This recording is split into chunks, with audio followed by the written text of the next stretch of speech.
In Indian law, the concept of private defense is primarily associated with criminal law, specifically under sections 96 to 106 of the IPC and sections 34 to 44 of the Bharatiya Nyaya Sanhita. Private defense allows individuals to protect themselves, others, and their property against acts that are threatening, harmful, or otherwise pose an immediate danger. Private defense allows the using of necessary and proportional force, including deadly force, under certain conditions. Most of these provisions are applicable in tort law also. While deciding if private defense is a valid argument, the court may consider certain factors, such as there should have been an immediate threat, or there was a reasonable apprehension of danger, and no safe retreat was possible. There was no other practical alternative available at that time, and reasonable and proportional force was used.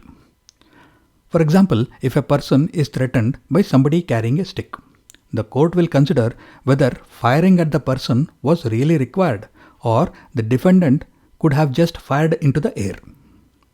Was it really necessary to fire all 6 rounds at the person, or would just firing 1 round have been sufficient?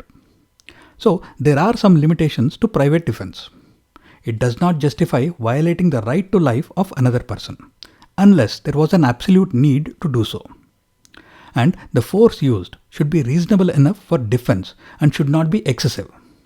And if the defendant initiated the use of force, then the private defense argument may become very weak unless a reasonable apprehension of danger is proven.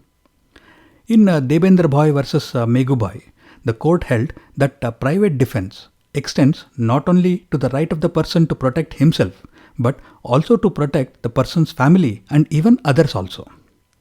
In Collins versus Renison, the court held that private defense does not justify the use of excessive force, that is, unreasonable and disproportionate force should not be used.